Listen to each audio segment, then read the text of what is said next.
गांव का नाम था अमरोहापुर। यहाँ रातें हमेशा से अजीब थीं, लेकिन लोग आदत डाल चुके थे। हर रात ठीक 1:16 पर एक ही आवाज आती थी, धप धप धप, नंगे पैरों से चलने की। कोई दौड़ता नहीं था, कोई बोलता नहीं था, बस चलता था, धीरे, बहुत धीरे। गांव का चौकीदार हरनाम अब डरने लगा था। कारण ये नहीं था कि आवाज आती थी, बल्कि ये था कि आवाज हर रात किसी अलग घर के सामने रुकती, और जिस घर के सामने रुकती, उस घर में अगले दिन कोई न कोई मर जाता।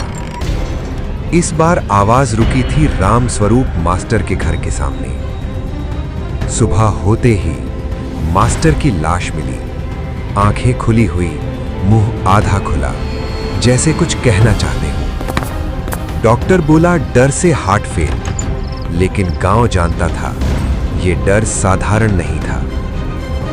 गांव में नया लड़का आया था, अजय, जो शहर से रिसर्च करने आया था।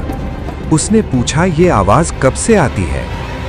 बूढ़े ने थूक निगलते हुए कहा, जब से कुएं से वो निकाला गया था। 30 साल पहले गांव के पुराने कुएं से एक लाश मिली थी। शरीर सड़ा हुआ, पैरों में जंजीर, मुंह पर कपड़ा बंधा, चेहरा कोई नहीं पहचान पाया। पुलिस आई, लाश जलाई गई, केस बंद। लेकिन उसके बाद हर साल, हर महीने, हर कुछ दिनों में 1:16 पर वही कदम। अजय ने उस रात छिपकर देखने का फैसला किया। 1:14, हवा रुक गई। 1:15, कुत्ते रोने लगे। 1:16, धाप धाप धाप।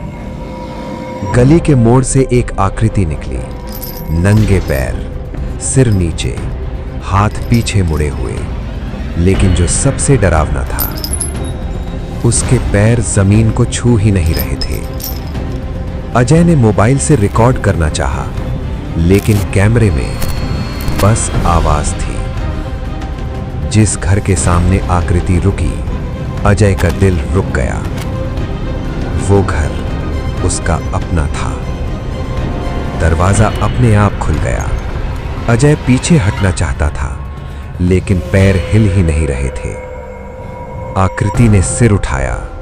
चेहरा नहीं था, बस काली गहराई।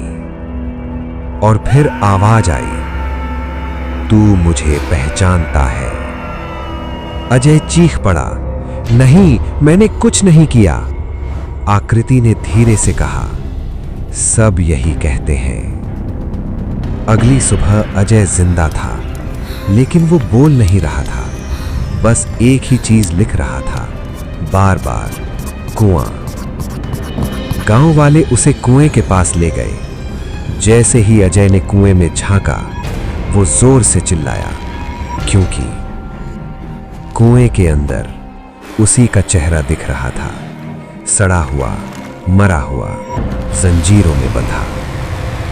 सच तब सामने आया। अजय कोई रिसर्चर नहीं था, वो उसी हत्या में शामिल था जो 30 साल पहले हुई थी, और गांव वालों ने पैसे लेकर छुपा दी थी।